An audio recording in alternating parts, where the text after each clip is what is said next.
Imana ikaburinda nawe byigeze bikubaho ko Satani agukoraho Satani akora ku bantu benshi ntago byabura wowe ni we mbashije byakubayeho cyambayeho yego agenze gute uje utubwira kuri yo byakubayeho yigeze kunyambura kunyaga akazi kanje ibintu biranga neza ariko mpamagara Imana iransubiza irongera ingarurira ibyanjye byanyazwe yego urabifite yigeze kukanyaga icyo gihe nakoreraga abandi ariko ubu ngubu noneho ntacyo ubu noneho Imana yagaruye ibyanjye bivuze ngo iby'abandi byari pirate Imana yamaye bya original uje kugaruka kuri Yobu Satani abwira Imana ngo nimba wizeye neza yuko ibi bintu wamuhaye bimuvuyeho yagukurikira ngewe nyemerera ibi bintu byose mbirambureho ukuboko nindangije mbimwake ngo inshuti zimugira inama ngo ariko uyu Elifazi ngo arangije amubwira ijambo rikomeye amaze kumubwira ibyo byose avuze ibyo yakoze byose aravuga ngo noneho waca bugufi hamagara noneho hari uwagusubiza iri ni rya jambo twasomye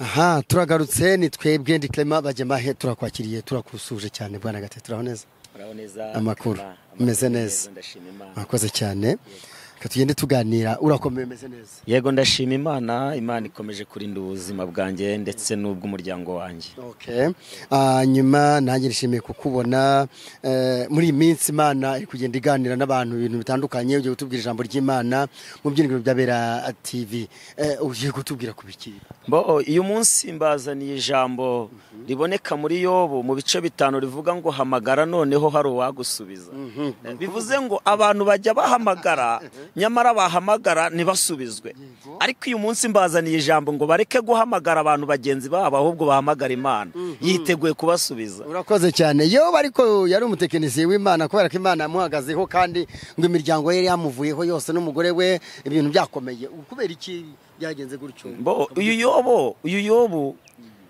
umunsi umwe Satani niwe wamusabye ariko kubera Imana yo yamubonagaho gukiranuka iravuga ngo ngenda muguhaye ariko ndinze ubugingo bwe bivuze ngo Imana ijya yemera ariko ikarinda ubugingo bwacu yemera ko Satani adukoraho yego ariko ubugingo Imana ikaburinda nawe byigeze bikubaho ko Satani agukoraho Satani akora ku bantu benshi ntago byabura wowe ni we mbashije byakubayeho cyambayeho yego agenze gute uje utubwira kuri yo byakubayeho yigeze kunyambura kunyaga akazi kanje ibintu biranga neza ariko mpamagara Imana iransubiza irongera ingarurira ibyanjye byanyazwe yego urabifite yigeze kukanyaga icyo gihe nakoreraga abandi ariko ubu ngubu noneho ntacyo ubu noneho Imana yagaruye ibyanjye bivuze ngo iby'abandi byari pirate Imana yamaye bya original uje kugaruka kuri Yobu yarakubititse cyane ni uje kutubwiraho yego Yobu yarakubititse cyane inshuti zimuvaho ibintu imitungo iragenda abana bamuvaho barapfa baragenda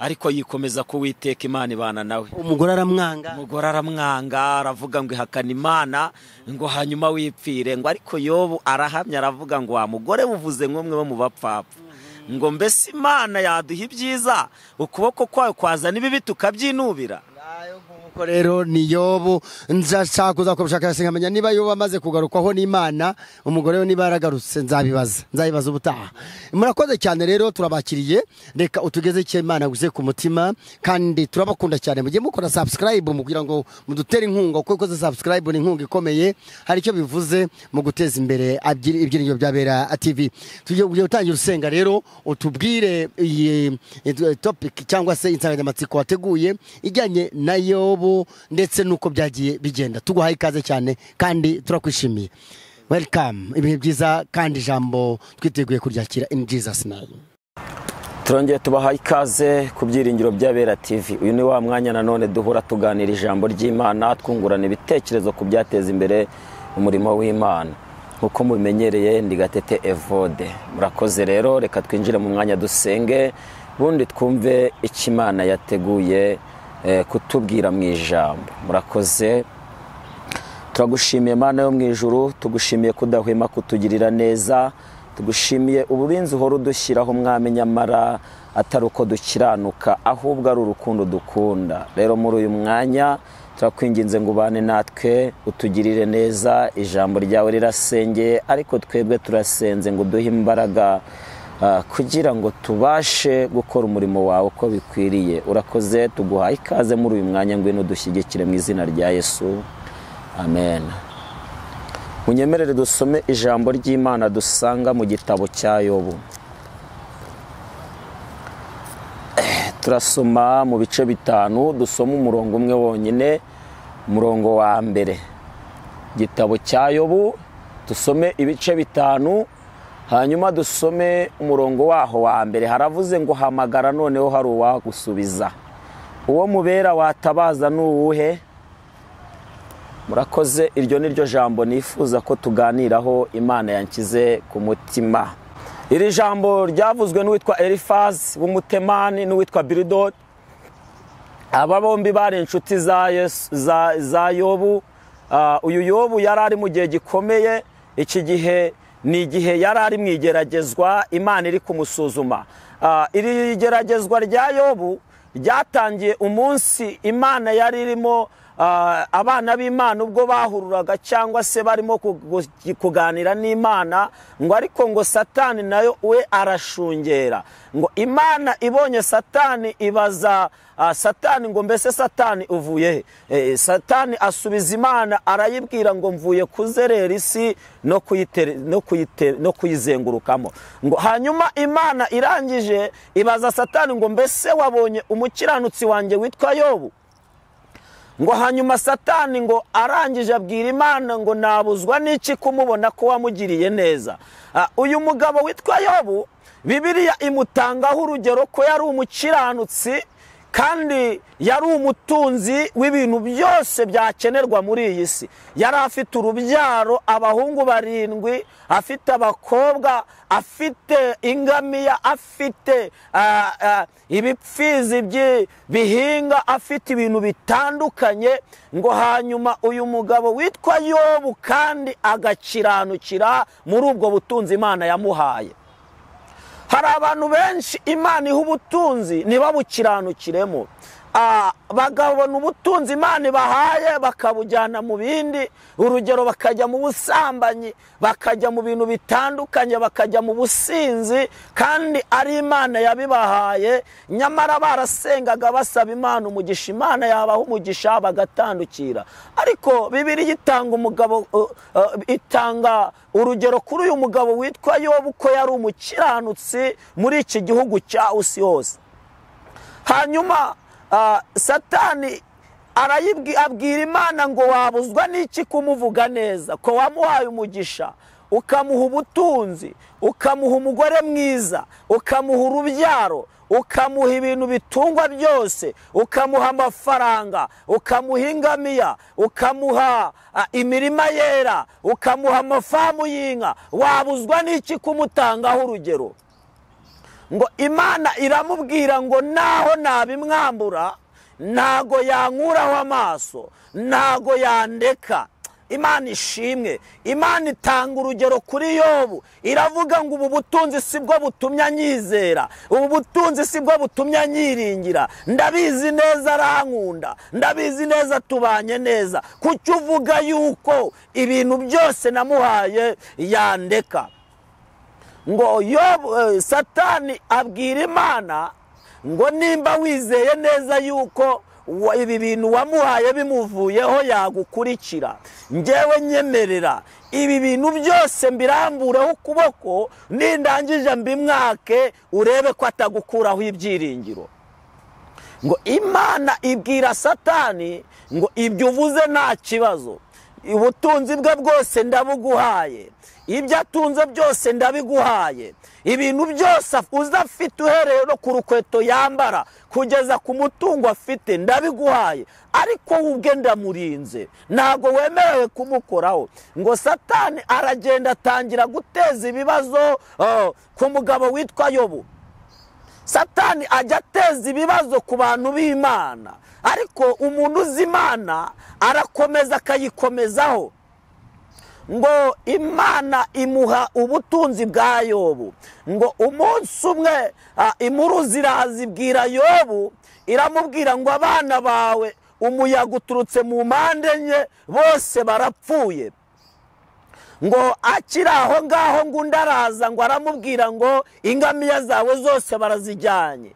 Akiri aho ngaho n'abandi baraza bose bamubwira amakuru y'incamugongo. Ngo ariko Yobu arangije ngo arabahamiriza agira guhamya, aravuga ngo njyewe Yobu navuye mu nda ya mama nambaye ubusa, nzasubira mu nda y'isi ntacyo nambaye. Ndagira ngo nkubwire mwene data, ujye ugira guhamya mu kigeragezo. Ibitero Satani akugabaho ujye ugira guhamya, uvuge ngo nubwo watwaye ibyanjye ntacyo nazanye kuri iyi si, iyo abimpaye niyo ibyishubije. Yobu niko yavuze, ngo aho hose nta cyaha Yobu yigeze akora. Ngo hanyuma uyu mugabo witwa Satani asubira imbere y'Imana, Imana iramubaza ngo wabonye umukiranutsi wanjye witwa Yobu? Ngo Satani aramubwira ngo wabuzwa n'iki kumutangaho urugero, ko wamuhaye ubuzima buzima, ko wamugiriye neza ukamuha umubiri mwiza. None nyemerera ngende ndamburira ukuboko ku mubiri we urebe ko atakwihakana. Imana iramubwira ngo genda ubikore, ariko ubugingo bwe ndaburinze. Bivuze ngo Imana ijya yemera ko bitugeraho ariko ikarinda ubugingo bwacu. Satani ngo aragenda ateza indwara y'ibishute cyangwa se y'ibibembe umugabo witwa Yobu. Ngo Yobu ngo umubiri we uhereye mu bworo bw'ibirenge kugeza ku mutwe we umubiri uratonyoka, umubiri uzaho indwara idasanzwe. Ngo hanyuma Yobu ngo afata urujyo akajya yishimisha urujyo, ngo agera n'igihe avuma umunsi yavukiyeho, aravuga ngo umunsi navukiyeho uvumwe. Ariko akomeza gukiranuka. Umugore wa Yobu araza amugira inama, aravuga ngo ihakana Imana yaguhanze, ihakana Imana yakuremye, ihakana Imana yaguteje ibi byose nurangiza upfe. Arangije aramusubiza ngo wa mugore we uvuze nk'umwe bo mu bapfapfa, kubera yuko Imana ntago yaduha ibintu byiza ngo tubyishimire, ngo niduha n'ibibi tubigaye. Bivuze ngo muri ibyo byose Yobu nta cyaha yakoze. Akomeza guhamya mu kigeragezo. Umugore yamuvuyeho, inshuti za Yobu ziraza, uwitwa Elifazi azana n'inshuti ze. Arangije aterura amagambo ngo abwira Yobu, bamaranye iminsi 7 nta kintu bavuga. Ngo aramubaza ngo mbese nyakubahwa hari uwabasha kuvugana nawe? Ngo arangije ngo aramubwira ngo wakomezaga amava asukumye, ukabwiriza benshi bagakizwa, ukabagira inama, ngo none ibi byose niweho bigezeho, umutima wawe wihebye. Ngo none ni ukubera iki wihebye? Mbese izi nshuti za Yobu zamutekerezagaho nk'aho ari umunyabyaha, zikumva ko yacumuye, zikumva yuko yakoze ibyangwa n'amaso y'Imana, ngo ariyo mpamvu icyo cyago cyamuziye. Ngo inshuti zimugira inama. Ngo ariko uyu Elifazi ngo arangije amubwira ijambo rikomeye. Amaze kumubwira ibyo byose, avuze ibyo yakoze byose, aravuga ngo noneho waca bugufi, hamagara noneho hari uwagusubiza. Iri ni rya jambo twasomye. Aravuga ngo hamagara noneho hari uwagusubiza.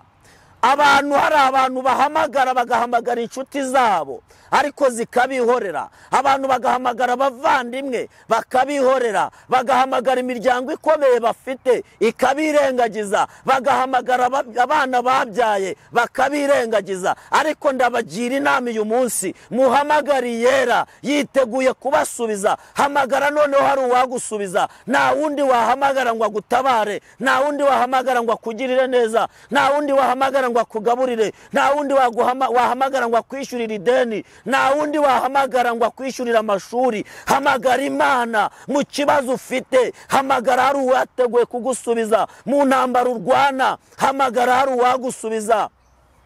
mu kigeragezo urimo hamagara hari uwagusubiza. Umva nkubwire mwene data, ufite ikibazo kikuremereye ariko hamagara Imana irakumva. Hamagara Imana yitaye ku buzima bwawe. Hamagara Imana irakugarukaho. Nibyo koko warareswe, inshuti zakuvuyeho, abavandimwe baragenda, umugore wawe akuvaho, abana bawe barakwanga, ariko umva nkubwire hamagara Imana igufiteho umugambi mwiza. Umugambi w'Imana urakomeje ku buzima bwawe. Hamagara. Uyu Yobu arangije agira kwizera, agomeza gukiranuka. Imana imugirira neza, imukiza uburwayi, ibyo yari atunze byose irabigarurira bikuba. Imana ishimwe. Iyo umuntu yahamagaye Imana iraza ikabana nawe mu kibazo. Iyo umuntu yahamagaye Imana mu burwayi ibana nawe ikamukiza. Iyo umuntu yabanye n'Imana mu madeni akayihamagarira yishyura. Iyo umuntu yahamagaye Imana bagiye kumusohora ari muri za piriyave, Imana imwishyurira inzu birenze ibyo Imana ikamuha n'inzu yo kubamo. Murakoze, turabashimiye rero. Reka dusenga Imana.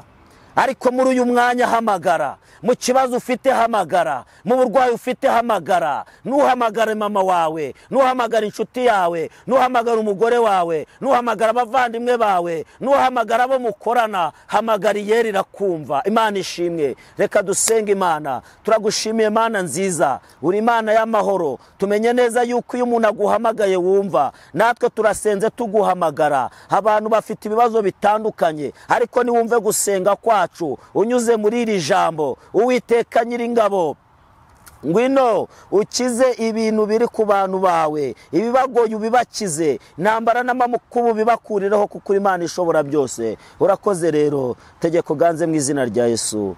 Amen.